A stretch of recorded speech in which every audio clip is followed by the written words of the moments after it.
ذمہ داریاں اٹھانے میں ان کو 99 دفعہ دیا، ایک دفعہ نہیں دیا تو انہوں نے کہہ دیا تو نے تو کبھی دیا ہی نہیں، تو تھا ہی نہیں۔ ساری زندگی محلے داروں علاقے والوں کو راضی کرنے میں گزار دی۔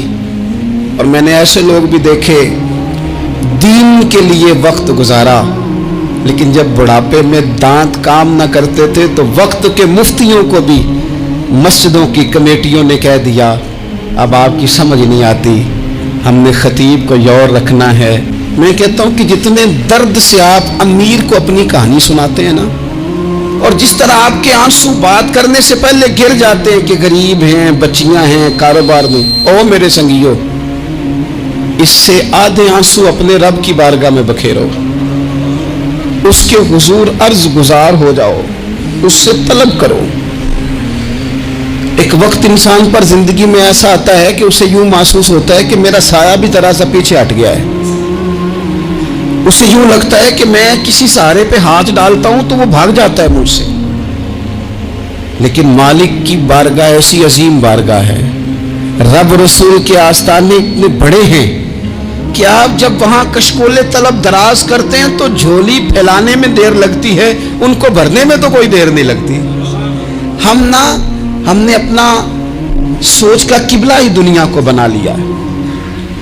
یہ جو اللہ والوں کی مدد ہے یہ تو یعنی اللہ ہی کی مدد ہے، لیکن یہ جو سیٹھوں کی طرف توجہ کرنا، نوابوں کی طرف توجہ کرنا، دنیا داروں کی طرف توجہ کرنا اور اپنا مزاج اس طرح کا بنا لینا، یارو گردن کو جھکا دیتا ہے خیرات کا پتھر، جہاں میں مانگنے والوں کے سر کبھی اونچے نہیں ہوتے۔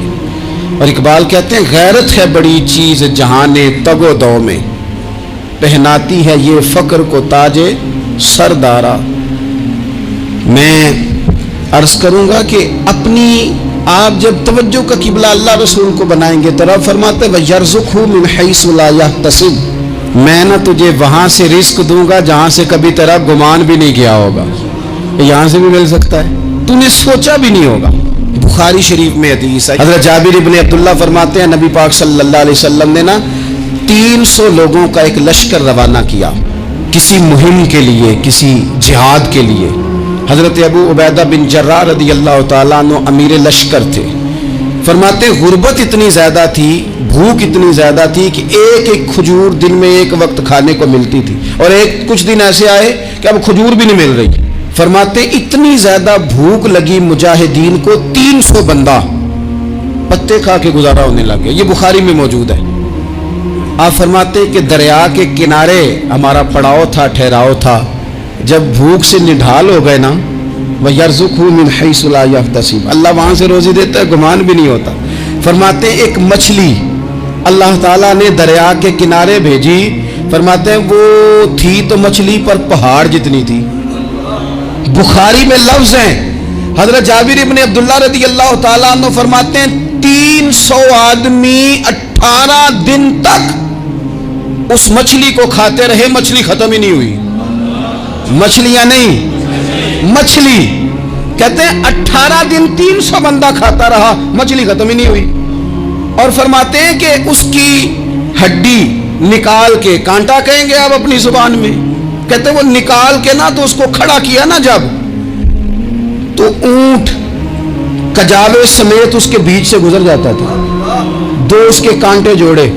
فرماتے ہیں وہ اس کا گوشت ہم کھاتے تھے اور اس کی چربی بطور تیل کے ہم جسموں پہ ملتے تھے، بیماروں کو اس سے سکون آتا تھا، تندرستی شفا ہوتی تھی۔ فرماتے ہیں ہم کھایا بھی ہم نے، اور کچھ لے کے ہم مدینے بھی گئے، اور قربان جائیں نبی پاک نے بھی اس میں سے کھایا۔ ہم نے عرض کی حضور یہ معمہ کیا ہے، یہ ماجرا کیا ہے؟ تو محبوب نے فرمایا تمہارے پاس غذا نہیں تھی، رب نے تمہارے لیے بندوبست کیا ہے، اللہ نے تمہیں دیا ہے۔ مکان شروع کر لیا، ایک صاحب نے مکان بنانے لگے، آپ وہ حساب لگا رہے ہیں، کہتے ہیں میرے پاس اتنے پیسے ہیں، اتنے میں نے فلانے دوست سے کہنا ہے اس نے دے دینے، اتنے فلانے رشتہ دار سے کہنا ہے اس نے دے دینے، اتنے فلانے سے کہنا ہے اس نے دے دینے۔ یہ ساری کاپی بنا کے مکان شروع کر لیا۔ جو روز کہتا تھا نا کوئی حکم ہو جاتے دسی، سب سے پہلے اس کو کہا میاں پیسے چاہیے دن، وہ کہندا ہو کل ہی منڈا ٹوریا ہے، کدے تو پرسوں 10 داتے لب جانے سن۔ میں آپ کو اپنے تجربے کی بات بتا رہا ہوں۔ جن لوگوں کا خیال ہوتا ہے نا کہ آپ سٹارٹ کریں فلانا کام، ہم آپ کے ساتھ ہیں، اللہ کا ہی کوئی نظام ہے، وہ بالکل بھی نہیں ساتھ ہوتے. لیکن ایسا نہیں ہے کہ کوئی ساتھ نہیں ہوتا. اللہ تعالیٰ بڑے اسباب پیدا کرتا ہے، وہاں سے دیتا ہے جہاں سے گمان بھی. ہمارا یہ ذہن بن جاتا ہے ہم ساری اپنے حساب سے چلتے ہیں، اتنے رشتہ داروں سے اتنے، کون آپ کے ساتھ چلے گا؟ سوال ہی نہیں پیدا ہوتا. یہ سارے کام چھوڑ کے سب سے پہلے 2 رکعتیں پڑھو، اپنے رب کی بارگاہ میں، رسول کائنات کی بارگاہ میں گزارشات اور استغاثے پیش کرو، وہاں سے خیر طلب کرو. دنیا دار کیا دیں گے؟ کیا دے سکتے ہیں؟ کیا حیثیت ہوتی ہے کسی؟ اللہ کہتا ہے وہاں سے دوں گا. تو جو اللہ مال دے وہ لینا چاہیے کہ رشتہ داروں کا مال دیکھنا چاہیے؟ جو اللہ دے وہ لینا چاہیے کہ سیٹھوں نوابوں کی جیبیں دیکھنی چاہیے؟ جو اللہ دے وہ قبول کرنا چاہیے یا دیکھنا چاہیے کون سا آدمی کہاں پہنچ گیا؟ چھوڑو، اپنی مٹی پہ چلنے کا سلیقہ سیکھو. کسی کے سنگ مرمر پہ چلو گے تو پھسل جاؤ گے، پھسل جا.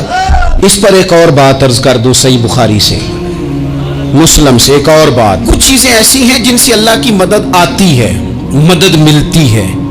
ایک چیز ان میں سے ایسی ہے جس سے بہت مدد نازل ہوتی، وہ ہے کہ جب رب آپ کو دے نا تو پھر آپ بھی اس کے رستے میں دیں، پھر مدد آتی ہے، پھر اور آتا ہے. بخاری مسلم میں حدیث ہے، یہ زیادہ ہی توجہ طلب امر ہے، اس پر آپ غور کریں گے. حضرت ابو ہریرہ فرماتے ہیں کہ نبی پاک علیہ السلام نے فرمایا ایک شخص نے بادلوں کے اندر سے آواز سنی کہ فلاں آدمی کا کھیت اور باغ خشک ہو گیا ہے، وہاں برسو اور اس کے کھیت کو سیراب کرو. وہ بڑا حیران ہوا کہ بادل سے آواز آ رہی.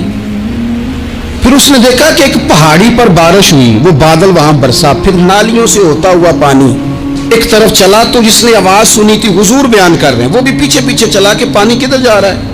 اس نے جا کے دیکھا کہ ایک مقام پہ ایک باغ کو وہ پانی